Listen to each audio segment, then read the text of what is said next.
Anda tahu kan, biasanya kalau kita bicara soal sumber daya yang berharga, bayangan di kepala kita itu selalu ekskavator raksasa, atau tanah yang dikeruk habis-habisan, atau ya sumur minyak lepas pantai lah. Sesuatu yang sangat fisik ya, yang diambil dari bumi. Betul banget. Dan pada akhirnya pasti akan habis kan? Tapi landscape-nya hari ini tuh udah berubah drastis banget. Tambang terbesar dan paling bernilai di era modern ini letaknya bukan di bawah tanah. Melainkan tepat di balik tengkorak kepala Anda sendiri. Nah, iya. Imajinasi, empati, dan ide kreativitas. Itulah ladang minyak baru kita, dan itulah yang akan jadi misi utama penelusuran mendalam kita hari ini. Dan ini sejalan banget ya dengan materi yang mau kita bedah hari ini. Tepat, kita hari ini punya misi khusus untuk membedah materi pokok dari pertemuan ke-6, Rencana Pembelajaran Semester atau RPS, Mata Kuliah Ekonomi Kreatif. Topik utama kita adalah kewirausahaan kreatif, spesifiknya soal ideasi, model bisnis, dan perencanaan usaha. Fokus yang sangat menarik. Karena ini menandai sebuah pergeseran ekonomi yang radikal. Dan yang membedakannya dengan minyak bumi atau batu bara adalah sumber daya dari pikiran manusia ini sifatnya sama sekali tidak terbatas. Iya, benar. Semakin banyak ia digali dan dibagikan, jumlahnya justru akan semakin berlipat ganda gitu loh. Tapi, disitulah letak ironinya kan? Kalau sumber daya di kepala kita ini tidak terbatas, lalu kenapa banyak sekali orang kreatif yang secara finansial justru berdarah-darah? Itu pertanyaan yang sering banget muncul. Iya kan? Maksudnya, kenapa ada pelukis brilian atau developer aplikasi yang genius banget, atau pembuat konten yang karyanya memukau, tapi berakhir dengan saldo bank yang kosong? Betul. Realitanya memang seringkali pahit seperti itu. Nah, jawabannya ternyata ada di tumpukan riset, modul, dan literatur kewirausahaan dari RPS Pertemuan ke-6 yang kita bedah hari ini. Ternyata ide yang liar dan kreativitas tanpa struktur operasional dan komersial yang rapi, ujung-ujungnya ya hanyalah menjadi hobi yang sangat mahal. Sangat mahal. Dan kegagalan komersial para kreator ini sebenarnya seringkali bermula dari kebingungan fundamental. Mereka gagal membedakan 3 konsep dasar, yaitu kreativitas, inovasi, dan penemuan. Tunggu, bukannya ketiga hal itu sering dianggap sama ya oleh banyak orang? Nah, itu dia masalahnya. Banyak yang merasa kalau mereka sudah kreatif, misalnya mereka bisa membuat coding yang sangat rapi atau menulis prosa surrealis yang indah banget, maka pasar akan otomatis menyerapnya. Dan langsung membayar mahal gitu kan ekspektasinya? Betul. Padahal, dalam arsitektur ekonomi masa kini, kreativitas itu baru tahap yang paling mentah.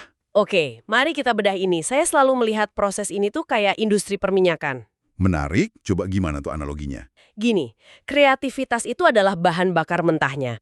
Bagaikan minyak bumi kental yang baru disedot dari dasar laut, nilainya kan belum maksimal dan belum bisa menggerakkan apa-apa, ya kan? Tepat sekali, belum bisa dipakai langsung. Nah, inovasi adalah mesin kilangnya. Kita memproses, menyuling minyak mentah itu menjadi bensin beroktan tinggi yang bisa menggerakkan kendaraan dan bermanfaat bagi orang banyak. Iya, ada nilai gunanya. Sementara penemuan atau invention, rasanya itu kayak menciptakan mesin jenis baru yang belum pernah ada sebelumnya di muka bumi, kayak waktu penemuan mesin uap atau internet. Analogi yang sangat presisi. Jadi, apakah kebingungan ini yang membuat banyak kreator jalan di tempat? Mereka asyik memproduksi bahan bakar mentah tapi lupa membangun kilangnya. Yah, benar banget. Yang menarik di sini adalah mereka sering terjebak memproduksi ide-ide liar demi kepuasan ego sendiri, tapi tidak mengubahnya menjadi solusi yang punya nilai tambah bagi orang lain. Paham. Kalau kita mengkaji literatur di silabus ini, misalnya, kerangka pemikiran John Hawkins mengenai ekonomi kreatif, dia menyoroti satu mekanika penting. Gagasan itu adalah input sekaligus output utama. Maksudnya, gagasan jadi input dan output itu gimana penerapannya? Jadi gini, kalau pabrik manufaktur kan memasukkan karet lalu mengeluarkan ban mobil ya. Nah, seorang wirausahawan kreatif itu memasukkan sebuah gagasan mentah ke dalam pikirannya, mengolahnya dengan masalah yang ada di masyarakat. Oh, dicampur dengan masalah nyata ya? Betul. Lalu mengeluarkan gagasan baru yang sudah dilindungi oleh hak kekayaan intelektual. Nah, aset yang tak terlihat inilah yang punya nilai ekonomi eksponensial. Berarti kunci transisi dari sekedar ide mentah menjadi inovasi yang punya nilai jual ini letaknya benar-benar pada proses penyulingannya ya? Tepat. Dan literatur RPS kita menunjuk pada satu metode spesifik untuk menyuling ide tersebut, yaitu design thinking, atau pemikiran desain. Wah, ini istilah yang populer banget. Saya mengamati banyak perusahaan startup yang ambruk karena mereka mencoba menciptakan solusi tanpa pernah benar-benar memahami masalahnya. Sering banget terjadi itu. Disinilah metode design thinking memaksa kita mundur satu langkah untuk melakukan observasi yang lebih dalam, bukan? Betul. Dan observasi itu dimulai dari satu titik krusial, yaitu empati. Empati. Iya. Empati ini adalah inti dari semua inovasi yang berpusat pada manusia. Daripada kreator itu cuma duduk mengurung diri di studio atau lab, menerka-nerka produk apa yang sekiranya kelihatan keren, mereka dituntut untuk turun ke jalan. Oh, jadi harus benar-benar melihat langsung ya? Tepat. Tahap pertama selalu tentang memetakan penderitaan atau pain point spesifik dari calon konsumen. Anda harus paham apa yang bikin hidup mereka sulit. Setelah masalah nyata tersebut didefinisikan dengan tajam, barulah kita masuk ke tahap ideasi, kan? Benar. Tahap di mana kita menciptakan ratusan kemungkinan solusi yang kemudian dikerucutkan dan diuji lewat pembuatan prototipe. Nah, ini dia. Ketika kita bicara soal menguji prototipe ini, masuk akal kalau kita memproduksi barang fisik ya, kayak kursi, ya kita duduki, kalau kayunya patah ya berarti desainnya gagal. Ya, pengujian fisiknya jelas. Tapi pertanyaannya, gimana caranya seorang kreator memprototipe jasa kreatif atau solusi digital tanpa harus menghabiskan seluruh modal mereka di depan? Disinilah seninya iterasi. Prototipe dalam ekonomi berbasis ide ini biasanya berbentuk minimum viable product atau MVP. MVP, oke. Contoh nyatanya gimana tuh? Misalnya gini, sebelum seorang sinias independen mencari pendanaan miliaran rupiah untuk memproduksi film layar lebar, mereka akan bikin film pendek dulu berdurasi 5 menit, lalu melemparnya ke YouTube untuk melihat reaksi organik audiens. Oh wow, jadi respons di kolom komentar atau retensi penonton itu adalah data pengujian dari prototipe tersebut ya? Betul sekali. Jika terbukti ada demand atau permintaan yang kuat, baru deh mereka mengeksekusi produksi skala penuh. Jadi ini semacam pengujian pasar berskala mikro ya, memvalidasi asumsi tanpa harus bangkrut di awal. Tepat. Ini jelas mengubah paradigma lama yang menganggap inovasi itu kayak tersambar petir ilham di tengah malam. Padahal, ini adalah proses yang sangat disengaja dan sistematis. Kita mencari masalah, berempati, lalu membedahnya. Setuju. Tapi itu baru tahap awal loh. Nah, mari kita melangkah lebih jauh. Katakanlah saya sudah melakukan design thinking nih. Saya sudah tahu persis apa masalah konsumennya, dan saya punya prototipe solusi yang tervalidasi. Oke, minyaknya sudah jadi bensin super ya ceritanya? Benar, tapi bensin ini kan butuh tangki penyimpanan, saluran pipa, dan sistem injeksi supaya mobilnya benar-benar bisa jalan komersial. Disinilah kita masuk ke teritori yang sering banget dihindari oleh jiwa-jiwa kreatif. Pemetaan dengan bisnis model kanvas atau BMC. Teritori yang sering dianggap sebagai musuh dari kreativitas itu sendiri. Sangat betul. Disinilah bagian yang sangat menarik bagi saya. Jujur saja, ketika kita membahas instrumen struktural kayak BMC ini, saya bisa ngebayangin banyak seniman, penulis, atau kreator yang lagi dengerin ini langsung mengurutkan dahi. Pasti, karena kelihatannya sangat kaku ya. Banget.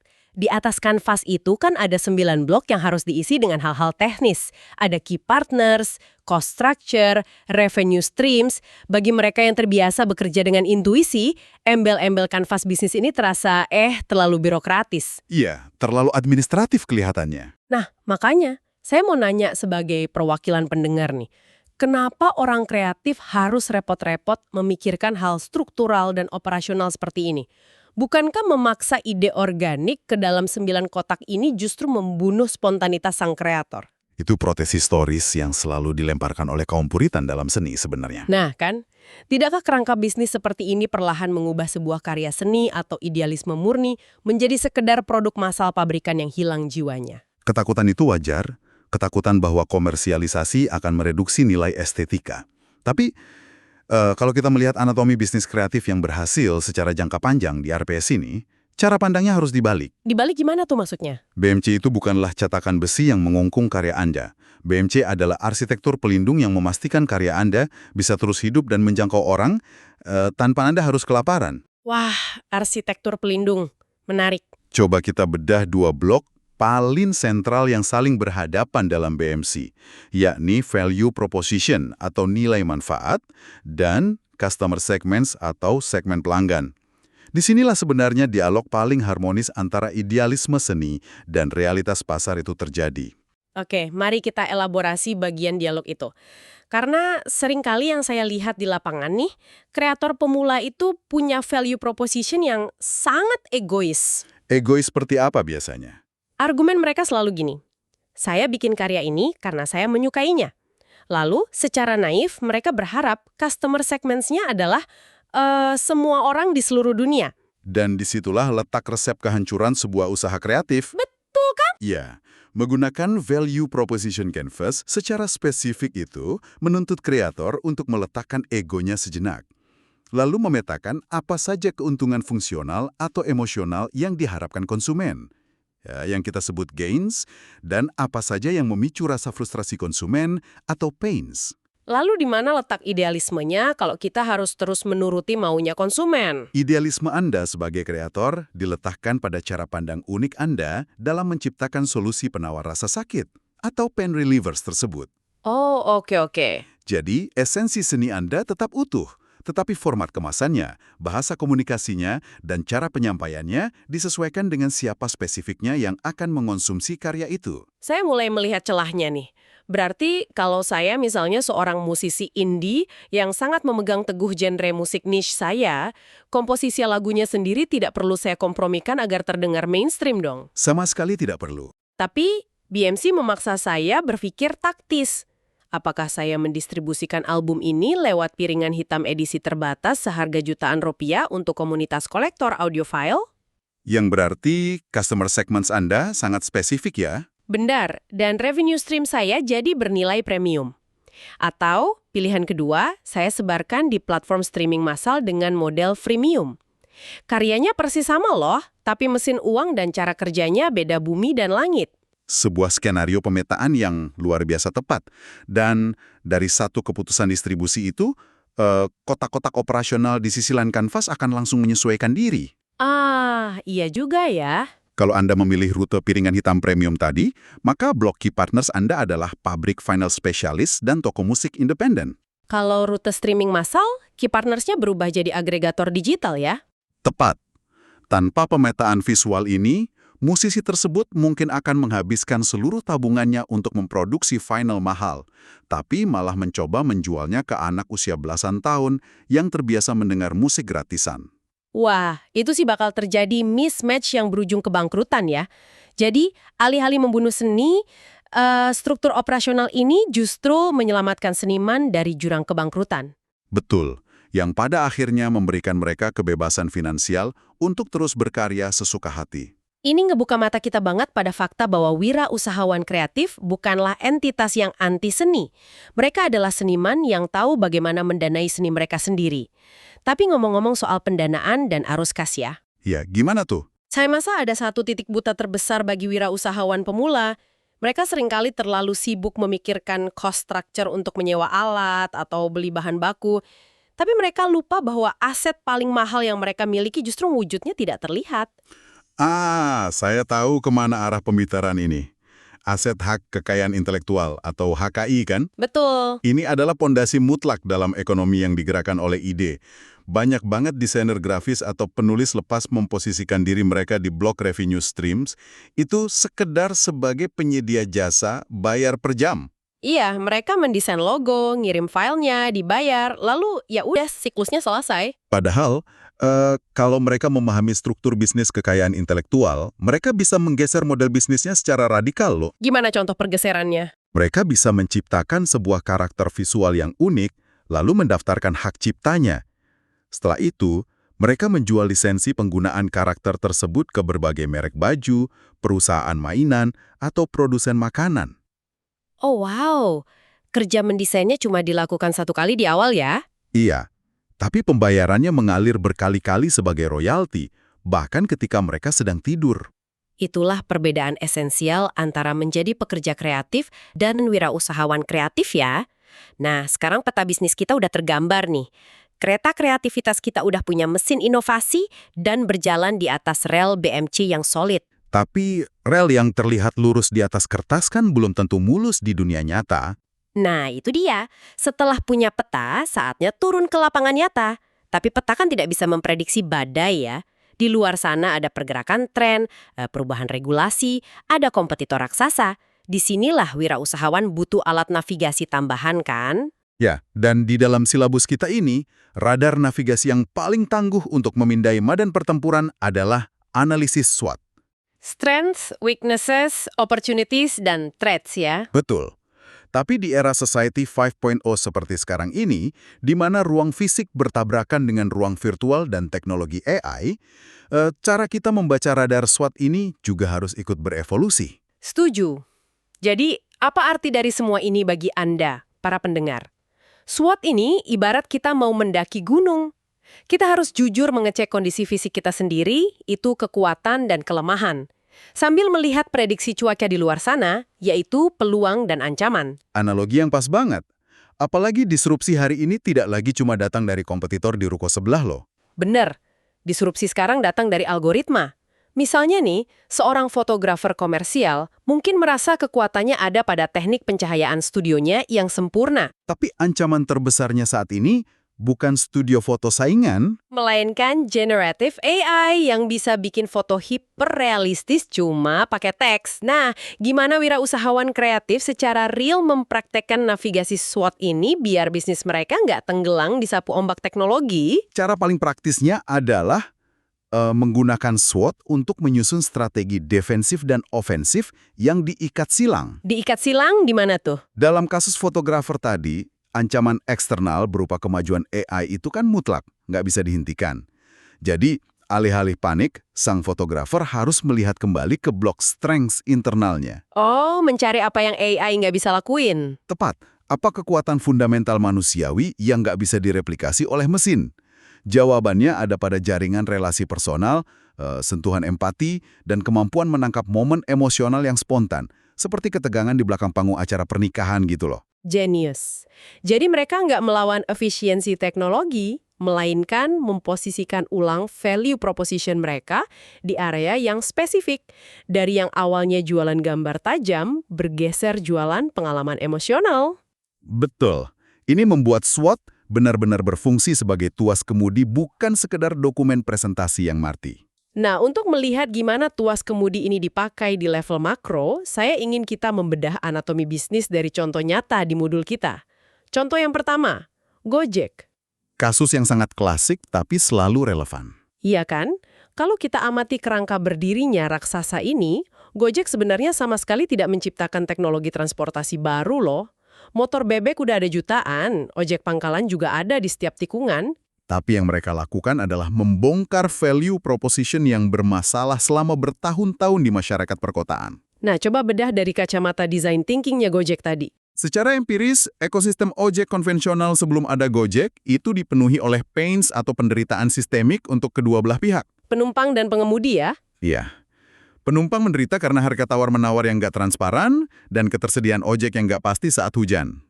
Di sisi lain, pengemudi juga menderita karena terlalu banyak waktu yang terbuang cuma buat duduk nunggu di pangkalan. Tanpa kepastian penumpang ya? Itu inefisiensi yang masih banget. Nah, Gojek masuk membawa hasil observasi design thinking mereka untuk menyuntikkan efisiensi tersebut. Mereka nggak merakit sepeda motor yang jalannya lebih cepat, tapi mereka menghilangkan asimetri informasi antara pengemudi dan penumpang pakai aplikasi. Ini pain reliever yang elegan banget kan? Sangat elegan. Jadi yang dijual Gojek bukanlah jasa transportasinya, melainkan mereka menjual kepastian harga, keamanan, dan efisiensi waktu. Ini membuktikan bahwa bisnis kreatif nggak selalu tentang seni murni, tapi juga aplikasi dan teknologi kan? Tepat. Dan kalau kita proyeksikan ke dalam kanvas bisnisnya, platform digital mereka berfungsi sebagai apa yang disebut multi-sided market. Harus melayani dua segmen pelanggan yang berbeda secara bersamaan ya? Betul, jutaan pengguna smartphone di satu sisi dan ratusan ribu pengemudi di sisi lain. Model bisnis semacam ini menuntut penguasaan aktivitas utama berupa pengembangan infrastruktur algoritma matching yang sangat rumit. Menarik, Gojek bermain di ranah teknologi murni, tapi saya melihat pola inovasi yang sama cerdiknya, meskipun mekanismenya beda pada kasus kedua kita, kopi kenangan. Kopi kenangan? Industri food and beverage? Iya, F&B ini kan industrinya konvensional banget. Dan kompetisinya udah berdarah-darah sejak lama. Mereka nggak menemukan racikan molekuler kopi jenis baru loh. Kopi susu dicampur gula aren mah udah ada dari zaman kakek nenek kita. Tapi mereka mengotak-ngatik mesin operasionalnya. Nah itu, saya perhatikan strategi mereka bertumpu kuat pada manipulasi psikologi lewat branding. Apakah benar gitu? Iya, menggunakan pendekatan copywriting kreatif dan penceritaan emosional itu salah satu pilar akuisisi mereka. Penamaan produk kayak kopi kenangan mantan itu, nggak sekedar lucu-lucuan loh. Oh ya? Tujuannya apa tuh? Itu dirancang untuk menciptakan resonansi psikologis, word of mouth, dan koneksi instan dengan demografi kaum urban muda. Namun, kejeniusan struktural mereka yang sebenarnya terletak pada integrasi fisik dan digital, sebuah konsep yang sering disebut phygital. Tunggu, digital, fisikal dan digital gitu ya? Gimana mekanisme fusi ini menekan pengeluaran mereka? Mari kita lihat block cost structure mereka di Canvas. Kopi Kenangan tidak menghabiskan modal puluhan miliar untuk menyewa ruang komersial yang luas dengan sofa-sofa mewah.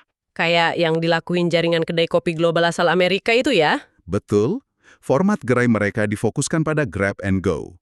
Toko fisik yang kecil cuma berfungsi sebagai dapur dan titik pengambilan pesanan. Sementara interaksi transaksinya, difokuskan lewat aplikasi smartphone. Ini taktik akal-akalan SWOT yang brilian banget.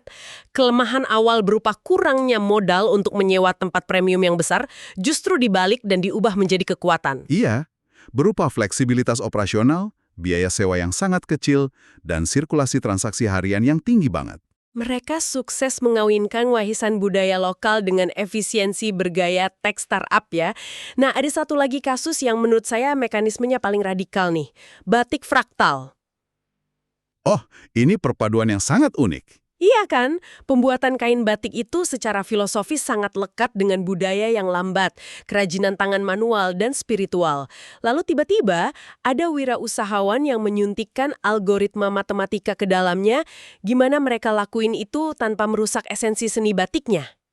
Esensi nilai kulturalnya tidak dirusak, melainkan ruang dimensinya yang diperluas, melampaui keterbatasan fisik manusia. Pembuat batik fraktal membedah anatomi pola dasar motif batik tradisional, lalu memasukkannya ke dalam software komputer. Ditenagai rumus matematika fraktal itu ya? Betul, perhitungan geometri atas pola-pola yang terus berulang. Dengan mengubah seni lukis kriya menjadi susunan kode algoritma, seorang desainer tiba-tiba mampu menciptakan puluhan ribu variasi motif baru yang presisi. Hanya dalam hitungan detik? Iya. Sesuatu yang kalau digambar pakai tangan, mungkin akan memakan waktu berbulan-bulan. Tunggu. Ini berarti mereka berhasil memecahkan dilema klasik para seniman. Mereka bikin seni kriya yang sangat personal menjadi sesuatu yang scalable secara tak terbatas. Sangat scalable. Kalau kita baca lewat lensa BMC, ini revolusi total di blok sumber daya dong. Key resources mereka bukan lagi lilin, malam, atau keahlian memegang canting. Melainkan pada software dan kode matematika hak cipta mereka, ini memungkinkan mereka melakukan mass customization, memproduksi desain unik secara massal dengan harga yang ditekan. Luar biasa. Dan inovasi ini membuka keran revenue streams baru loh, karena aset utama mereka, kini piranti lunak desain, mereka bisa menyewakan teknologi software tersebut ke pabrik tekstil raksasa di seluruh dunia. Skalabilitasnya jadi eksponensial ya. Wah, sangat mencerahkan. Dari ketiga kasus yang sangat berbeda ini, Gojek, Kopi Kenangan, dan Batik Fraktal, kita bisa merajut satu benang merah. Apa tuh benang merahnya?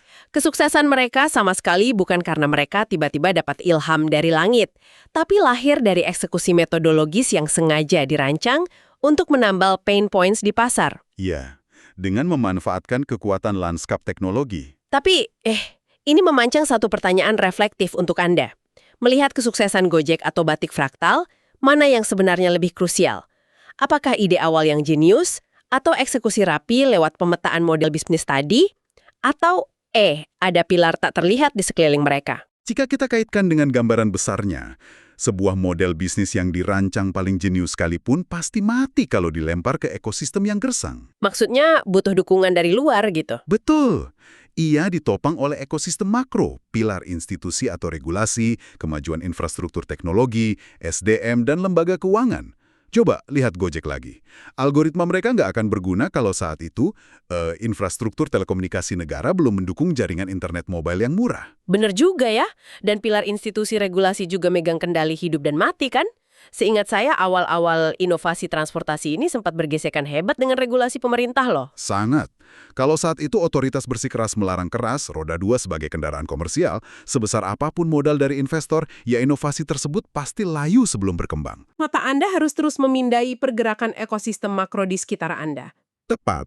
Disitulah strategi kolaborasi dan adaptasi dimainkan. Oke, mari kita tarik napas sejenak dan merangkai kembali pecahan puzzle dari perjalanan kita kali ini. Dari anatomi ide paling mentah hingga eksekusi komersial berskala raksasa. Kita menyadari bahwa kewirausahaan kreatif itu perpaduan elegan antara otak kanan dan otak kiri. Ya, kita telah belajar dari silabus pertemuan ke-6 ini bahwa ekonomi kreatif bukan sekedar tentang nunggu wangsit.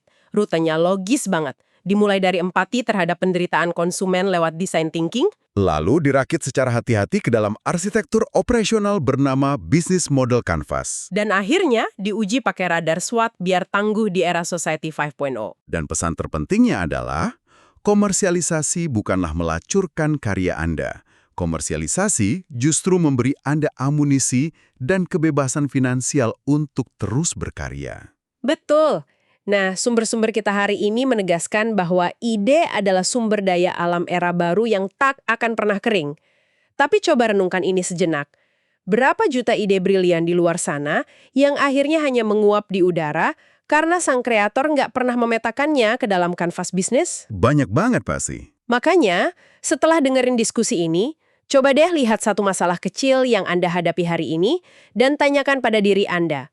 Apa value proposition atau solusi kreatif yang bisa saya tawarkan untuk mengubah masalah tersebut menjadi sebuah peluang? Sebuah pertanyaan yang sangat menantang untuk dimulai. Tambang emas terbesar dekade ini tidak sedang menunggu untuk ditemukan di Silicon Valley. Jangan-jangan inovasi itu udah ada di sana, menunggu untuk dipetakan, tepat di balik tengkorak Anda sendiri. Terima kasih banyak sudah menemani diskusi seru ini. Sama-sama, semoga bermanfaat buat semuanya. Teruslah menggali ilmu di sekitar Anda, dan sampai jumpa di penelusuran ide-ide revolusioner kita selanjutnya.